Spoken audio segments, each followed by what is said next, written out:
Hello everyone, welcome back to my YouTube channel. आज की class में मैं आपको करवाने वाली हूँ 8 अगस्त 2023 के करंट अफेयर्स। तो आप इस क्लास को ज़्यादा से ज़्यादा शेयर कर दीजिएगा और चैनल पे अभी नए हो तो चैनल को सब्सक्राइब कर लीजिएगा। तो चलिए शुरू करते हैं आज की अपनी इंपॉर्टेंट क्लास बिना टाइम वेस्ट किए। तो आज का अपना क्वेश्चन नंबर फर्स्ट है, हाल ही में कमरे के तापमान वाले सुपर कंडक्टर LK99 की खोज किसने की है? तो इसकी खोज की गई है साउथ कोरिया के वैज्ञानिकों द्वारा। देखिए जो LK99 है तो ये एक सुपर कंडक्टर है, मतलब अतिचालक। इसकी खोज की गई है और ख़ास बात यह है कि इसकी खोज जो है कमरे के तापमान पर इसकी खोज हुई है। फिर देखिए सुपर कंडक्टर, तो सुपर कंडक्टर क्या होता है? तो ये जो है बहुत कम तापमान पर कार्य करता है। और देखिए इसके अंदर देखिए जो प्रतिरोध होता है, रेजिस्टेंस, ये बिल्कुल जीरो होता है, जिसे अतिचालकता कहते हैं। और प्रतिरोध क्या होता है? तो जो धारा के प्रवाह में विरोध डालता है उसे प्रतिरोध कहा जाता है। और जो धारा प्रवाहित होती है ये जो है धारा के प्रवाहित होने में कुछ ना कुछ हानि जरूर करता है, इसे प्रतिरोध कहते हैं। फिर देखिए सुपर कंडक्टर, तो सुपर कंडक्टर में जो है प्रतिरोध जीरो होता है और ये बिजली के प्रवाह में कोई हानि नहीं होने वाली है। इससे क्या होगा? इससे जो इसके जो सुपर कंडक्टर है इसमें प्रतिरोध का मान जीरो रहने वाला है, जिससे बिजली प्रवाह के अंदर इससे कोई हानि नहीं होगी। फिर देखिए नेक्स्ट है इंपॉर्टेंट पॉइंट में, देखिए डायनामाइट, इसकी खोज की गई है अल्फ्रेड नोबेल के द्वारा और डायनामाइट एक विस्फोटक पदार्थ है। फिर देखिए इंसुलिन, इसकी खोज की गई है बेस्ट और बेटिंग के द्वारा। और ये जो इंसुलिन है ये अग्नाशय ग्रंथि के बीटा सेल से ये निकलता है।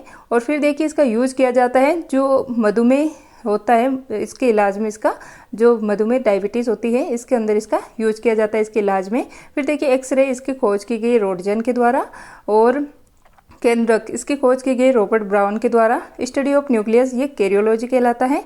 नेक्स्ट है क्वेश्चन नंबर सेकंड, विश्व स्वास्थ्य संगठन ने किसे 18वें ट्रैकोमा मुक्त देश घोषित किया है? तो 18वां ट्रैकोमा मुक्त देश घोषित किया गया है इराक को। इसको हाल ही में WHO द्वारा ट्रैकोमा मुक्त घोषित कर दिया गया है और ये घोषित होने वाला 18वां देश बन गया है। फिर देखिए ट्रैकोमा क्या होता है? तो ट्रैकोमा जो है ये आँख को प्रभावित करता है, ये अंधेपन का कारण भी बनता है। फिर देखिए इसका संचरण जो है क्लेमाइडिया नामक जीवाणु से होता है। इसके बाद देखिए इराक, तो इराक की राजधानी है बगदाद और यहीं पर जो है दजला फरात नदियाँ स्थित है, जहाँ पर जो मेसापोटामिया सभ्यता है ये दजला फरात नदी के किनारे ही स्थित है। फिर देखिए इंपॉर्टेंट पॉइंट में मीजल्स मुक्त देश, ये हाल ही में WHO द्वारा, मतलब WHO द्वारा भूटान और तिमोर लेस्ते को घोषित किया गया है। भारत जो है चेचक, स्मॉल पॉक्स और पोलियो मुक्त घोषित हो चुका है। पोलियो मुक्त कब घोषित हुआ था? तो ये 2014 के अंदर हुआ था। फिर देखिए किन देशों को, मतलब किस कारण से जो है WHO द्वारा किसी देश को किसी भी बीमारी से मुक्त घोषित किया जाता है?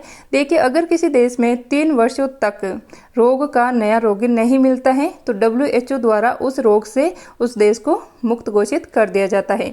फिर देखिए जीरोप्थेल्मिया रोग, तो ये आँख का सूख जाना, ये जीरोप्थेल्मिया होता है और ये विटामिन A की कमी से होता है। इसके बाद देखिए निकट दृष्टि दोष, तो इसमें क्या होता है कि दूर की वस्तु जो है हमें साफ दिखाई नहीं देती है और ये ज़्यादातर जो है स्टूडेंट्स इनमें होता है। और इसके इलाज के लिए जो है अवतल लेंस का यूज किया जाता है।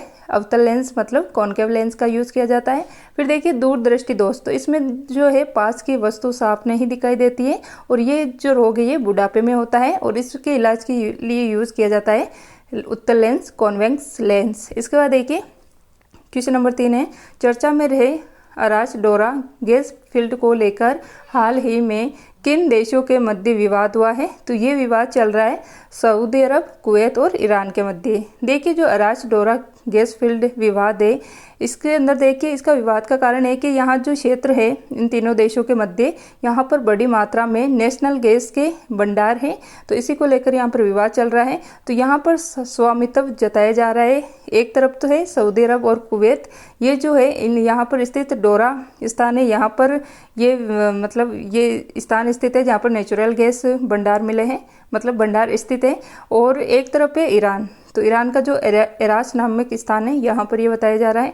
तो इन दोनों देशों, मतलब तीनों देशों के मध्य ये विवाद चल रहा है नेचुरल गैस भंडार को लेकर। इसलिए जो देखिए सऊदी अरब और कुवैत के अंदर डोरा स्थान स्थित है और ईरान के अंदर अराच स्थान स्थित है, इसलिए इसका नाम है अराच डोरा गैस फील्ड विवाद। नेक्स्ट है इंपॉर्टेंट पॉइंट में देखिए चाबहार बंदरगाह ये ईरान में स्थित है और इसका निर्माण करवाया गया है भारत के द्वारा। भूमध्य सागर और लाल सागर को स्वेज नहर जोड़ती है। लाल सागर और अदन की खाड़ी को बाब उल मंदेब की संधि द्वारा जोड़ती है और बाब उल मंदेब को आंसू का प्रवेश द्वार कहा जाता है। फारस की खाड़ी और ओमान की खाड़ी को हारमुज जल संधि जोड़ती है। जूनियर कबड्डी विश्व कप चैंपियनशिप इसका आयोजन हुआ है ईरान के अंदर और विजेता बना है भारत और उप विजेता बना है ईरान। इसके बाद देखिए नेक्स्ट है क्वेश्चन नंबर 4। हाल ही में स्पेन के वैज्ञानिकों द्वारा खोजा गया प्राकृतिक बैक्टीरिया TC1 किस रोग के नियंत्रण में सक्षम है? तो ये सक्षम है मलेरिया के नियंत्रण में। देखिए जो TC1 बैक्टीरिया इसकी खोज स्पेन के वैज्ञानिकों द्वारा की गई है और ये जो है इसके अंदर से जो हार्मोन का स्त्रावण होता है, ये हार्मोन मच्छर की जो आंत होती है इसके अंदर निकलता है। तो इसमें क्या होता है, जो मच्छर के अंदर प्लाज्मोडियम परजीवी का विकास होता है वो रुक जाता है और ये विकास जो है मलेरिया रोग के संचरण को रोक देता है। इसके बाद देखिए इंपॉर्टेंट पॉइंट में निद्रा रोग का वाहक ये है सीसी फ्लाई। कालाजार या लिस्मानिया रोग का वाहक होता है सैंड फ्लाई।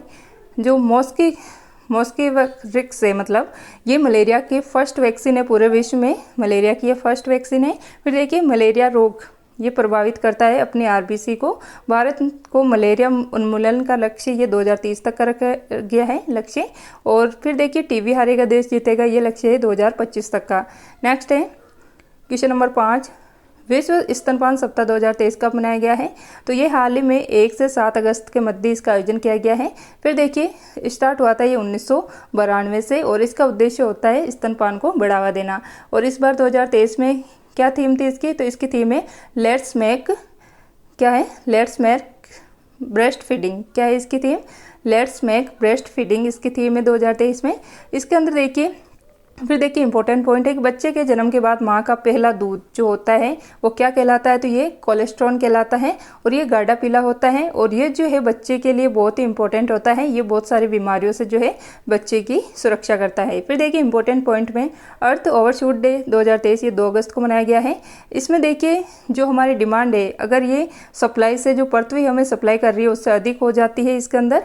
नेक्स्ट है प्लास्टिक ओवरशूट डे, ये 28 जुलाई को मनाया गया है और इस बार ये फर्स्ट बार मनाया गया है। भाला फेंक दिवस ये 7 अगस्त को मनाया गया है और इस बार ये तीसरे क्रम का है। तो क्यों मनाया जाता है भाला फेंक दिवस? तो ये जो है टोक्यो ओलंपिक हुआ था, इसमें नीरज चोपड़ा ने 87.58 मीटर भाला फेंक कर गोल्ड जीता था, इसीलिए उस दिन जो है इसको 7 अगस्त को भाला फेंक दिवस के रूप में मनाने लग गए। फिर देखिए अंतर्राष्ट्रीय हाथी दिवस ये मनाया जाता है 12 अगस्त को और 12 अगस्त को ही अंतर्राष्ट्रीय यूथ डे भी मनाया जाता है। भारत छोड़ो आंदोलन दिवस ये 9 अगस्त को मनाया जाता है क्योंकि 9 अगस्त 1942 को भारत छोड़ो आंदोलन शुरू हुआ था। क्वेश्चन नंबर 6 है हाल ही में भारत सरकार ने किस देश से आयातित ऑप्टिकल फाइबर पर 5 साल के लिए एंटी डंपिंग शुल्क लगाया है? तो ये लगाया गया है चीन, साउथ कोरिया और इंडोनेशिया पर। 3 देशों पर ये शुल्क लगाया जा रहा है। देखिए जो चीन है यहाँ से जो इंपोर्ट किया जा रहा है ऑप्टिकल फाइबर जो प्रकाशित तंतु है यहाँ से भारत के अंदर इंपोर्ट किया जा रहा है। तो भारत ने जो है इस पर एंटी डंपिंग ड्यूटी लगा दी गई है भारत के द्वारा। तो एंटी डंपिंग ड्यूटी क्या होती है? तो देखिए इसके क्यों लगाई जाती है? तो ये लगाई जाती है भारतीय जो उद्योग है इनको सुरक्षा प्रदान करने के लिए और जो सस्ता आयात हो रहा है बाहरी देशों से उनको रोकने के लिए। क्योंकि जो अपने भारत में जो चीज़ ऑप्टिकल फाइबर 100 रुपीज़ की मिल रही है वो चाइना हमारे देश में 70 रुपये में जो है यहाँ पर भेज रहा है। इसी कारण इन सब चीज़ों के चलते जो है चाइना के ऊपर एंटी डंपिंग ड्यूटी लगाई गई है और साथ ही में साउथ कोरिया और इंडोनेशिया के ऊपर भी ये लगाई गई है। इसके बाद देखिए कितनी लगने वाली है? तो 70 रुपये की तो वहाँ से आ रही है और 30 रुपये जो है भारत के द्वारा एंटी डंपिंग ड्यूटी लगाई जा रही है। कुल मिलाकर जो है ये भारत में बिकने वाला है 100 रुपीज़ का। नेक्स्ट है ऑप्टिकल फाइबर ये पूर्ण आंतरिक परावर्तन के सिद्धांत पर कार्य करता है। इंपॉर्टेंट पॉइंट में देखिए माउंट मेरापी ज्वालामुखी और माउंट सिनामुंग ये इंडोनेशिया में स्थित है। उत्तरी कोरिया और दक्षिण कोरिया इनको पृथक करने वाली सीमा ये है, मतलब अक्षांश कौन सा है? तो 38 डिग्री अक्षांश है। इसके बाद देखिए पंचशील समझौता ये हुआ था 1954 में भारत और चीन के मध्य, जब हिंदी चीनी भाई भाई ये चला करता था। फिर देखिए सुमात्रा और जावा बोर्नियो द्वीप ये इंडोनेशिया में स्थित है। वर्तमान में इंडोनेशिया की राजधानी जकार्ता है जबकि भविष्य में राजधानी होने वाली है नुसंतारा जो कि बोर्नियो द्वीप पर स्थित है। इसके बाद देखिए क्वेश्चन नंबर 7 है हाल ही में लॉन्च किया गया देश का पहला अंडर वाटर बारूदी सुरंगों का पता लगाने वाला वाहन कौन है? कौन सा है, तो ये है निराक्षी, इसको हाल ही में लॉन्च किया गया है। तो इसका रंग है नारंगी और ये मानव रहित होने वाला है और 4 घंटे ये पानी में रह सकता है और 300 मीटर की गहराई तक ये जा सकता है। फिर देखिए निराक्षी, तो निराक्षी का अर्थ क्या होता है, नीर प्लस अक्षी होता है इसका संधि विशेष। तो नीर से तो हो जाता है पानी और अक्षी से हो जाता है आंख, तो मतलब पानी की आंख जो कहते हैं वो निराक्षी होती है। तो इसमें देखिए इसका निर्माण गार्डन रिच शिप बिल्डर्स के द्वारा किया गया है जो कि कलकत्ता में स्थित है। फिर देखिए इसका उद्देश्य रहने वाला है जो अंडर वाटर बारूदी सुरंगें होती है, अंडर वाटर मतलब पानी के अंदर बारूदी सुरंग होंगे, उनका पता लगाने के लिए इसका यूज किया जाएगा और ये देश का पहला वाहन है।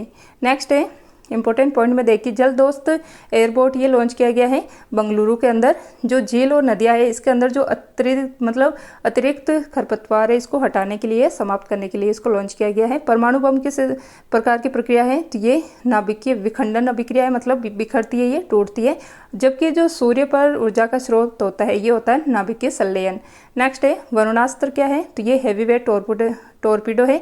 टोरपीडो क्या होता है, जो पानी के अंदर दागी जाने वाली मिसाइल होती है उसे टोरपीडो कहते हैं। INS विक्रांत, तो ये लॉन्च किया गया था 2 सितंबर 2022 को कोच्चि केरल से, इसको PM नरेंद्र मोदी द्वारा लॉन्च किया गया था और ये भारत का फर्स्ट स्वदेशी विमान वाहक पोत है। क्वेश्चन नंबर 8 है हाल ही में गैंडों के संरक्षण के लिए राइनो टास्क फोर्स के गठन की घोषणा किसने की है, तो ये घोषणा की गई है बिहार के द्वारा। देखिए जो राइनो टास्क फोर्स है ये गैंडों के संरक्षण के लिए इसको लॉन्च किया जा रहा है। इसका गठन जो है वाल्मीकि नेशनल पार्क जो कि बिहार का एकमात्र नेशनल पार्क है, यहाँ पर इसके गठन किया जाएगा। और कौन से जिले में, तो जो बिहार का पश्चिमी चंपारण जिला है यहाँ पर ये किया जाएगा। फिर देखिए इंपॉर्टेंट पॉइंट में काजीरंगा नेशनल पार्क, ये असम में स्थित है और ये एक सींग वाले गैंडों के लिए प्रसिद्ध है। गज उत्सव, ये नेशनल पार्क जो काजीरंगा नेशनल पार्क है असम, यहाँ पर इसका आयोजन किया गया है। प्रोजेक्ट एलिफेंट को 30 वर्ष पूर्ण होने की उपस्थिति में जो है अपने राष्ट्रपति द्रौपदी मुर्मू द्वारा इसका शुभारंभ किया गया है।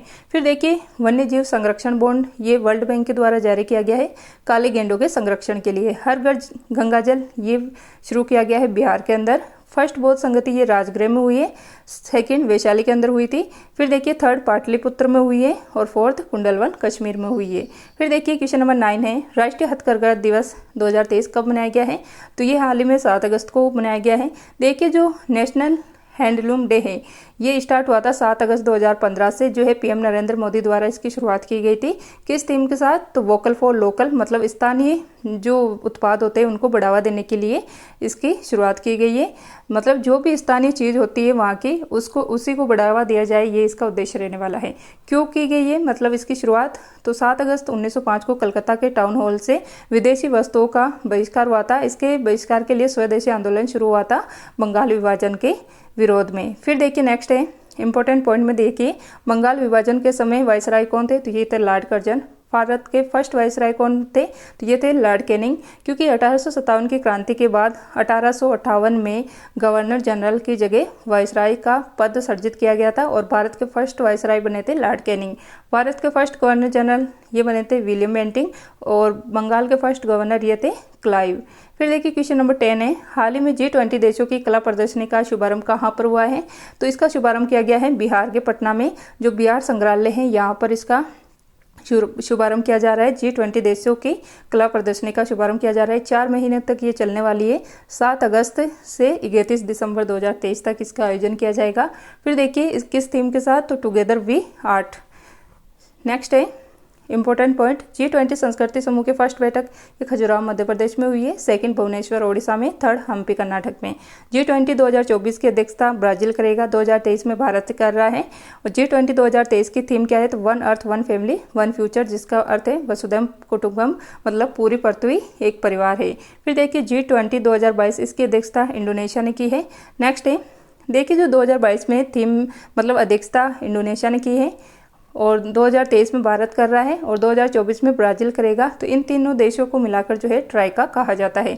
तो एग्जाम में क्वेश्चन बनता है कि मतलब ट्राइका में कौन कौन से देश शामिल है, तो ये 3 देश तो शामिल होंगे या नहीं, कौन सा शामिल नहीं है, तो ऐसे क्वेश्चन बनेगा अधिकतर तो कि कौन सा देश जो है ट्राइका में शामिल नहीं है। तीनों देश ये दे देंगे और एक अदर कोई भी कंट्री दे देंगे, तो वो उसका आंसर होने वाला है। फिर देखिए क्वेश्चन नंबर 11 है साई ने एशियाई खेलों में भाग लेने वाले एथलीटों को प्रोत्साहित करने के लिए लॉन्च की लघु फिल्म श्रृंखला जिसका नाम है हल्ला बोल। क्या नाम है, हल्ला बोल। तो साई इसकी स्थापना हुई थी 1984 को। हेडक्वार्टर इसका जवाहरलाल नेहरू स्टेडियम दिल्ली में स्थित है। तो ये थी आज की अपनी क्लास। आई होप आपको ये क्लास पसंद आई होगी। आप प्लीज़ थोड़ा कोऑपरेट करके चलना, अभी सिचुएशन ठीक नहीं है। तो क्या है कि आप इस क्लास को ज़्यादा से ज़्यादा शेयर कर दीजिएगा, लाइक कीजिएगा, कमेंट करके बताना आपको ये क्लास कैसी लगी है। और साथ ही में आप अगर इस चैनल पे नए हो तो चैनल को सब्सक्राइब करके बेल आइकन को प्रेस कर लीजिएगा। तो मिलते हैं नेक्स्ट क्लास में। क्लास देखने के लिए थैंक यू।